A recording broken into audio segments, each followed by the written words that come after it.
할렐루야. 오늘 참 좋은 날입니다. 하나님은 이 세상의 그 무엇보다 주님의 이름으로 모여 하나님께 영광 돌리는 우리 예배를 가장 기뻐하십니다. 이 시간 하나님께는 영광이요, 우리 모두에게는 하나님이 내려주신 그 은혜와 은총을 충만히 받아서 한 주간도 영원한 생명에 잇대어 하나님의 나라를 침노하며 하나님의 나라를 일상 속에 충만히 누리며 살아가는 우리 모두가 되기를 주의 이름으로 축원합니다. 예수님은 제자들에게 이렇게 질문했습니다. 사람들이 나를 누구라 하느냐? 그리고 너희는 나를 누구라 하느냐라고 질문한 바가 있습니다. 그때 베드로가 주는 그리스도시요 살아계신 하나님의 아들이시니이다 라고 고백한 바가 있죠. 한마디로 예수님이 그리스도입니다. 예수님이 우리의 메시아입니다. 예수님이 우리의 구원자입니다 라고 고백했던 것입니다. 자, 이 고백을 들으시고 주님이 아주 기뻐하셨습니다. 흡족하셨습니다. 그러면서 베드로에게 세 가지의 복을 안겨줍니다.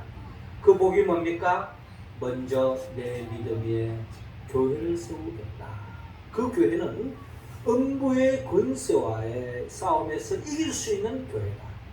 네가 예수를 그리스도라고 고백하는 그 순간에 교회가 되며 그 교회는 어떤 음부의 권세와에도 싸움에서 이길 수 있다. 뿐만 아니라 네가 예수를 그리스도라고 고백하며 그 이름으로 의지하며 기도하며 나갈 때에 천국을 침노할 수 있다. 하나님의 나라를 네 주어진 삶의 자리에서 침노하고 누릴 수 있다라고 주님이 약속하셨습니다. 자, 이 약속은 베드로에게만 한 약속이 아니죠. 우리 모두에게 주신 약속입니다. 우리가 예수가 나의 구원자입니다. 나의 그리스도입니다. 내 삶의 문제 해결자입니다 라고 고백하는 그 순간에 우리는 주님과 하나가 되는 거예요. 주의 몸된 교회가 되는 거예요. 교회가 된다는 말은 성경 66권에 약속하고 있는 모든 축복의 말씀이 그 누구의 것이 아니라 나의 것이 될 수 있다. 믿습니까? 성경 66권에 담고 있는 모든 축복의 말씀이 나의 것이 될 수 있다라는 것입니다. 더 나아가 마귀는 그 복을 온전히 누리기를 원치 않습니다. 그래서 마귀는 끊임없이 시험하고 우리를 넘어뜨리려고 하고 믿음의 길을 가지 못하도록 그 복을 받지 못하도록 방해한다는 겁니다. 때로는 병을 주기도 하고 물질의 어려움을 주기도 하고 사람과의 관계를 파괴시키기도 하고 그렇게 해서 그 복을 누리지 못하도록 마귀는 장난을 친다는 거죠. 그러나 우리가 주님의 몸된 교회가 되는 그 순간에 그 어떤 마귀의 도전, 그 마귀의 위협, 그 마귀의 공작에도 우리를 넘어가지 않고 승리할 수 있다라고 주님은 약속하고 있는 겁니다. 뿐만 아니라 우리가 예수 그리스도를 믿고 교회로 참여하는 그 순간에 교회를 중심으로 해서 우리는 천국을 침노할 수 있다. 죽어서 천당 가는 것은 말할 것도 없고 이 땅에서 주어진 상황 속에서 하나님의 나라를 맛볼 수 있는 그 복을 우리가 누릴 수 있도록 주님께서 허락해 주셨다는 것. 어떤 사람이 예수를 그리스도라고 고백하는 사람, 즉 교회로 참여함을 받은 사람, 이런 사람은 이 복을 누릴 수 있다는 것입니다. 그런데 우리가 교회로 참여하고 예수를 그리스도로 고백하는 자가 교회로 참여함을 받는데 그 그리스도를 몸이 된 사람들은 어떤 길을 걸어가야 하느냐? 지난주에 우리가 나눈 바가 있죠. 우리는 먼저 주님을 생각해야 합니다. 사람의 일보다 하나님의 일을 먼저 생각하는 사람, 그게 바로 주님을 생각하는 거예요. 항상 주님의 뜻이 어디 있는지 먼저 해야 되는 겁니다. 그리고 자기를 부인하는 것입니다. 나를 내려놓고 내 중심적인 삶을 내려놓고 주님 중심으로 사는 거죠. 그러면서 예수님처럼 예수님이 십자가를 지고 갔던 것처럼 자기 십자가를 지고 주님을 따라가는 삶. 이게 바로 교회의 모습이라는 거예요. 이런 교회의 삶을 살 때에 하나님이 더 없는 복을 내려주신다는 것입니다. 자, 그런데 교회 중에도요, 주님이 기뻐하는 교회가 있고 주님의 마음속 한쪽 구석에 걱정이 되고 근심이 되는 교회가 있다는 겁니다. 그러니까 우리가 부모의 된 입장에서 자식을 바라볼 때 저 자식을 바라보면 더없이 기쁘고 흡족하고 행복한 사람 자녀가 있는가 하면은 그 자식을 볼 때마다 걱정되고 근심되는 자녀도 있을 수 있다는 거예요. 우리 바람은 뭡니까? 우리가 교회로서 주님이 우리 교회를 바라볼 때에 우리 교회가 근심 걱정되는 교회가 아니라 더없이 기뻐하고 흡족해하고 만족해하고 행복해하는 그런 교회가 우리 모두가 다 되기를 기도하고 있고 바라고 있는 것입니다. 자, 그렇게 하기 위해서는 우리는 어떻게 하느냐? 오늘 성경의 본문은 우리에게 말씀하고 있습니다. 먼저 오늘 본문 15절을 통하여 권고하라고 말씀하고 있습니다. 자, 15절 말씀 우리 같이 한번 읽어봅시다. 시작. 내 형제가 죄를 범하거든 가서 너와 그 사람과만 상대하여 권고하라. 만일 들으면 내가 내 형제를 얻은 것이요. 아멘.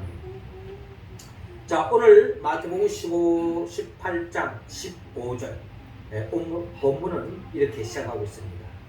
네 형제가 죄를 범하거든. 여기서 형제는 교회 공동체 안에 성도들을 이야기할 수 있는 겁니다.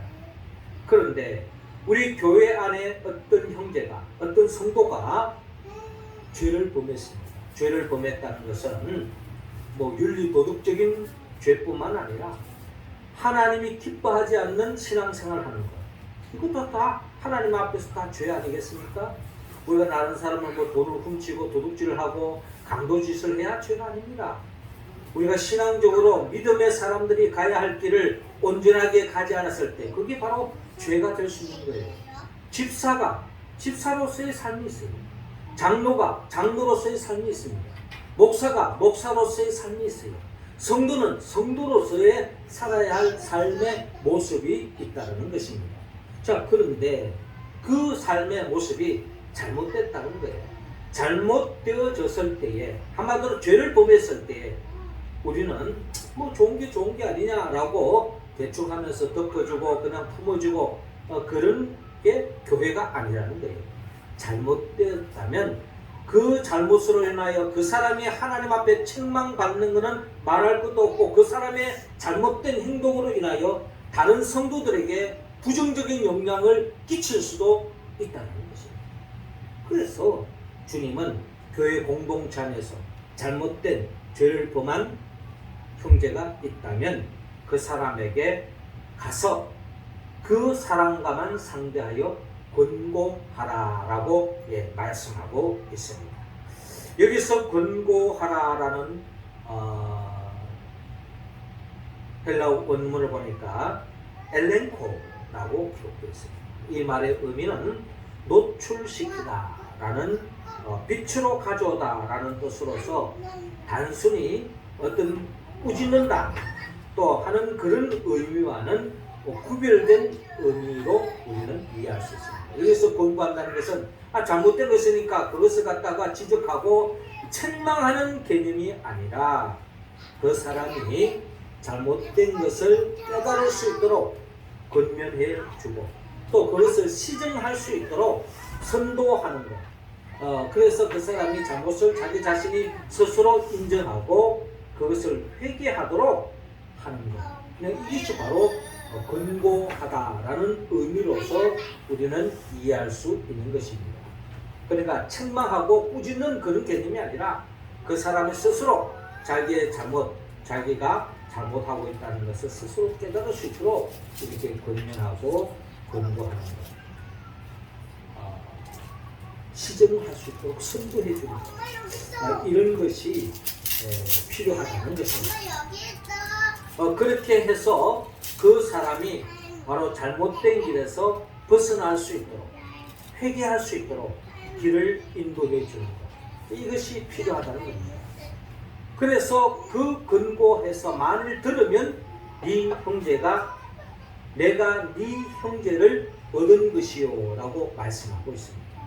그렇게 되어질 때에 주님이 기뻐하는 역사가 일어난다는. 그런데 우리가 좋게 이야기를 했을 때에 그것을 회개하고 자기 잘못을 깨닫고 돌이키는 사람이 있는가 하면 그런 성도만 있으면 얼마나 좋습니까? 그런데 그런 말을 좋게 해석하지 않고 좋게 받아들이지 않고 듣지 않는 형제도 있을 수 있다는 것입니다. 자, 그럴 때에 사람 만나서 저 사람이 이렇게 잘못했다 저렇게 잘못했다 떠들고 다니는 것이 아니라 그 사람을 조용히 만나서 이야기를 해도 되지 않았을 때 다른 성도 한두 명을 데리고 와서 또 다시 한 번 더 권면을 하게 한다는 것입니다. 그렇게 해서 듣지 않거든 17절에 만일 그들의 말도 듣지 않거든 교회의 말하고 교회의 말도 듣지 않거든 이방인과 세리와 같이 여기라 라고 말씀합니다. 여기서 이방인과 세리와 같이 여기라 라고 하는 이 말씀은 교회의 말을 듣지 않았을 때 사단처럼 여기라 하는 뜻이 아니라 믿지 않는 사람처럼 여기라 하거든요.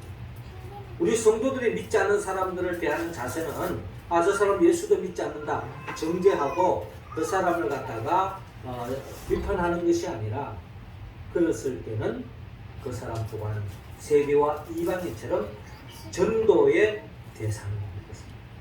전도의 대상으로 여기면서 그 사람을 대해라 하는 것이 바로 우리 교회 성도들이 가져야 할 자세라라는 것입니다.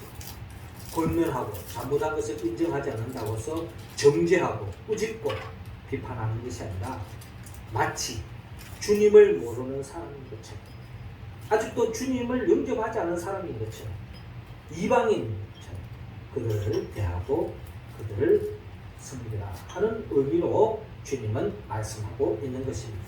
그래서 오늘 본문에서 조금 더 앞의 내용을 들여다보면 마태복음 18장 6절에 누구든지 나를 믿는 이 작은 자 중 하나를 실족하게 하면 차라리 연자 맷돌이 그 목에 달려서 깊은 바다에 빠뜨려지는 것이 나으니라 라고 말씀하고 있습니다. 작은 자 하나를 실족해 하면 그 사람은 주님의 책망의 대상이 될 수 있다.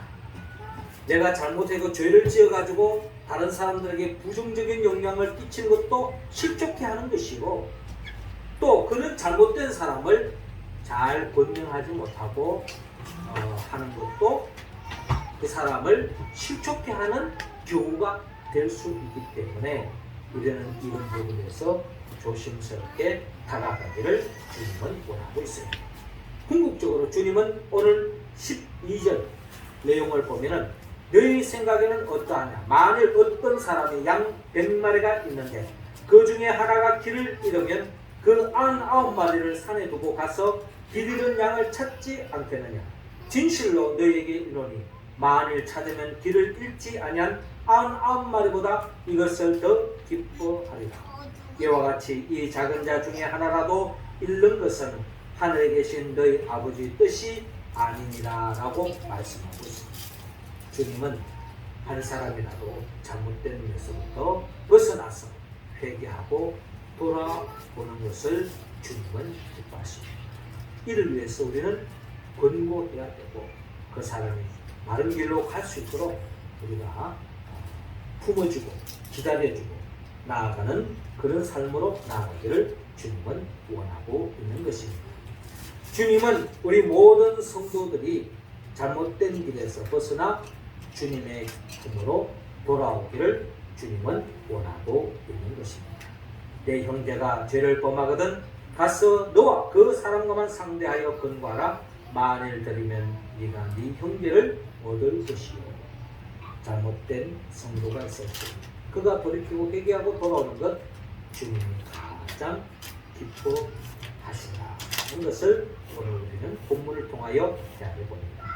자, 두 번째로 주님은 우리 교회가 주님이 기뻐하는 교회가 되기 위해서는 구하라고 말씀하고 있습니다. 19절 말씀 우리 같이 한번 읽어보시죠. 시작. 진실로 다시 너희에게 이르노니 너희 중에 두 사람이 땅에서 합심하여 무엇이든지 구하면 하늘에 계신 내 아버지께서 그들을 위하여 이루게 하시리라. 자, 이어지는 18절 말씀 보니까 진실로 너희에게 이르노니 무엇이든지 너희가 땅에서 내면 하늘에서도 내릴 것이요 무엇이든지 땅에서 풀면 하늘에서도 풀리리라 라고 말씀하고 있습니다. 자, 우리는 이 말씀을 볼 때 우리 교회가 얼마나 중요한가 하는 것을 우리에게 말씀하고 있습니다. 한마디로 교회의 결정이 하나님의 결정으로 이어질 수도 있다는 것입니다. 건강한 교회가 주님의 이름으로 결론을 내렸을 때, 결정을 내렸을 때 그 결정이 하나님의 결정과 연결되어진다는 것을 오늘 본문을 통하여 헤아려 볼 수 있습니다. 한 걸음 더 나아가 이 말씀의 의미는 19절에 진실로 다시 너희에게 이르노니 너희 중에 두 사람이 땅에서 합심하여 무엇이든지 구하면 하늘에 계신 내 아버지께서 그들을 위하여 이루게 하시리라 라고 말씀하고 있습니다. 자, 여기에서 우리는 기도의 위력을, 기도가 얼마나 중요하다는 것을 우리는 알 수가 있습니다. 기도가 진정 우리 교회를 정말 교회답게 하는 데 있어서 중요한 주님이 우리에게 주신 특권이다 라는 것을 깨달을 수가 있는 것입니다. 우리 교회에는 항상 주님 안에서 교회로 참여하는 그 순간에 성경 66권의 복이 나의 복이요 우리 복이 될 수 있지만 현실적으로 그 복을 누리는데 마귀는 끊임없이 그 복을 누리지 못하도록 때로는 병을 주기도 하고 물질적으로 궁핍함을 주기도 하고 또 때로는 우리의 건강을 뺏어가고 또 우리 환경을 어렵게 만드는 경우도 있다는 겁니다. 자, 그럴 때에 우리 교회가 할 수 있는 일은 뭡니까? 그것은 바로 예수 그리스도의 이름으로 기도하는 것입니다. 합심하여 기도하는 것입니다. 연약한 성도가 있을 때 우리가 합심하여 기도하는 겁니다. 그렇게 주님은 우리의 기도를 응답해 주시는 겁니다. 물질의 어려움에 처해 있는 사람이 있을 때 그 성도를 위하여 우리가 기도하는 것입니다. 저는 지난 주간에 어느 후배로부터 문자가 왔어요. 문자가 왔는데 자기 사랑하는 딸이 등록금이 없어서 이번에 등록금을 내지 못하고 있는 어려움에 처했기 때문에 저보고 도와달라고 도울 수 있으면 좀 도와달라고 문자가 왔어요. 근데 제가 도울 수 있는 형편이 그렇게 되지 않아서 그럼에도 불구하고 한편으로는 인간적으로 조금 저 자신이 좀 자괴감을 느끼더라고요. 그렇지만 한편으로 제 마음속에 사도행전 3장에 베드로가 성전 미문에 앉아있는 그 안전뱅이, 구별하는 그 안전뱅이를 향하여 한 말이 뭡니까? 은과 금은 내게 없거니와 내게 있는 것으로 내게 주노니 곧 나사렛 예수 그리스도의 이름으로 걸으라 라고 명령하지 않습니까? 주님의 이름으로 기도하는 겁니다. 선포하는 겁니다. 그때 그 안전뱅이가 일어나고 베드로가 그 가난한 그 거지에게 줄 수 있는 것은 아무것도 없었지만 주님의 이름으로 걷게 함으로 인하여서 그가 스스로 돈을 벌 수 있는 길이 열렸지 않겠습니까? 살 길이 열렸다는 겁니다. 안전뱅이라서 돈을 벌 수 없는 상황 속에서 어려움에 처해 있었지만 걷게 해 주었으니 이제 스스로 자기 스스로 삶을 꾸려갈 수 있는 길이 열리도록 하나님께서 역사해 주셨다는 것입니다. 이처럼 우리 교회가 새벽 기도를 하는 이유, 수요 기도를 하는 이유, 금요 기도를 우리가 하는 이유가 뭡니까? 내 자신의 문제를 안고 내 자신의 문제가 있을 때 새벽을 깨우고 금요 기도하고 수요 기도하는 것만이 아닙니다. 우리 성도 가운데 어려움에 처한 성도가 있기 때문에 그분을 위해서 새벽을 깨우면서 기도하는 겁니다. 저는 요즘 우리 교회 새벽마다 다른 교회 권사님 와서 그렇게 열심히 기도하세요. 우리 교회를 위해서 기도합니다. 참 그런 모습을 볼 때에 한편으로 보면 참 아쉽기도 하고, 또 한편으로 보면 그런 분이라도 기도해줘서 참 감사하다 하는 생각을 가질 때가 있습니다. 우리가 수요 기도가 왜 있습니까? 금요 기도가 왜 있습니까? 시간 나는 사람 나오세요 하는 게 금요 기도고 수요 기도고 새벽 기도가 아닙니다.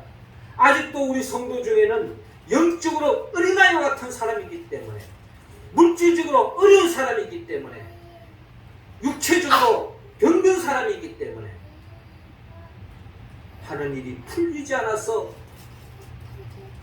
너무나도 고통 속에 빠져있는 성도들이 있기 때문에 그분을 위해서 우리가 기도하는 것입니다. 그 기도할 때에 주님께서 응답해 준다고 오늘 성경의 본문을 통하여 우리에게 약속하고 있습니다. 너희 중에 두 사람이 땅에서 합심하여 무엇이든지 구하면 하늘에 계신 내 아버지께서 그들을 위하여 이루게 하시리라.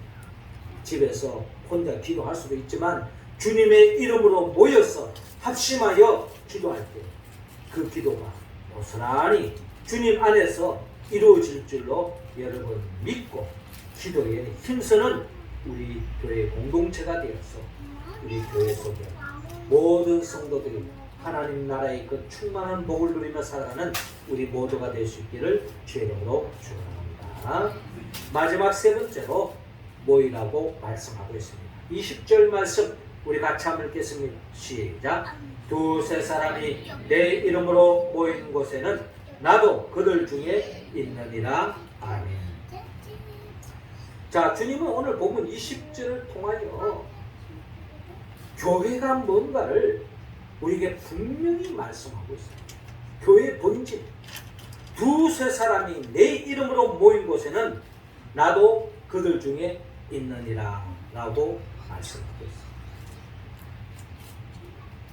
교회는 건물이 아닙니다. 교회는 예수를 그리스도라고 고백하는 사람의 공동체, 그 모인 공동체가 바로 교회라는 겁니다.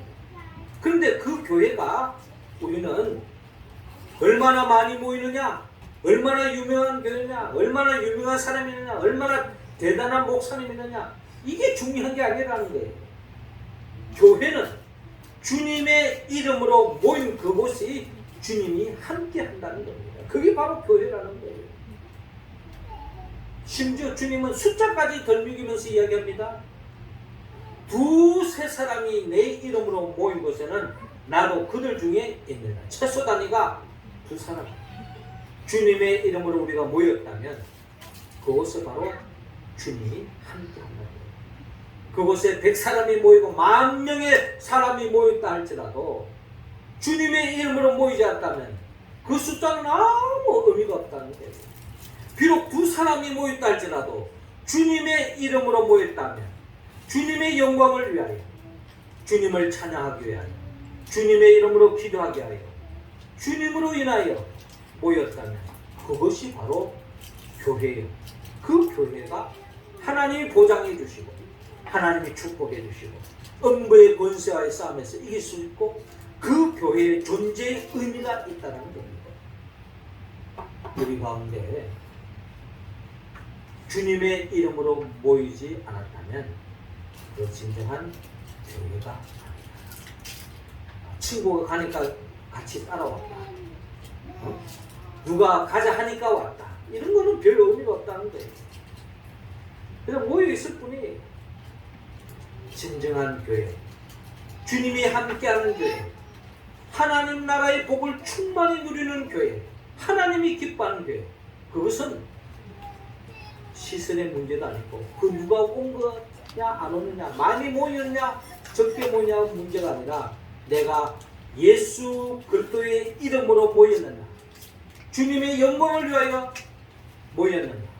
그렇다면 거기에 주님이 함께 하시며 더 없는 하나님 나라의 복을 누리고 계시는 줄로 믿으시기 바랍니다.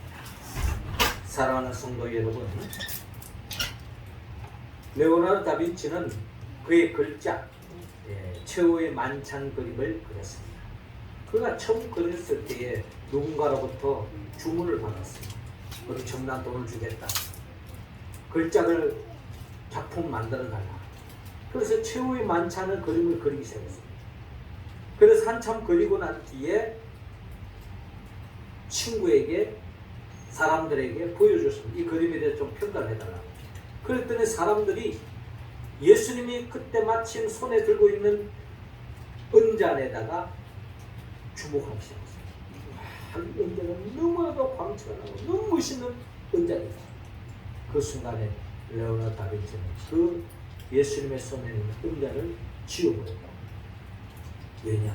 이 그림의 중심은 예수님입니다.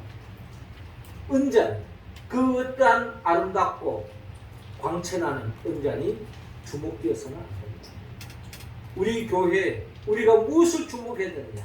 우리가 모일 때마다 나를 구원하신, 나의 구원자 되시는 그리스도 되시는 주님이 우리 교회의 주님이고, 그 주님을 찬양하고 주님의 이름으로 기도하고 그 주님의 이름으로 봉사하고 헌신하고 사랑하고 헌신할 때 우리 교회는 진정 주님이 기뻐하는 교회가 될 줄로 믿습니다. 사랑하는 성도 여러분, 주님은 우리 교회가 더없이 주님이 하나님이 기뻐하는 교회가 되기를 원합니다. 그러기 위해서는 성도 간에 권고하기를 원합니다. 잘못된 것이 있으면 이야기하고 스스로 깨달아서 회개하기를 원합니다. 그리고 더 나아가 구하기를 원합니다. 주님의 이름으로 기도하라는 거예요. 우리 기도의 특권이 있는 것입니다. 더 나아가 주님의 이름으로 모이라는 것입니다. 그 어떠한 이유가 아니라 주님을 위하여 모인다.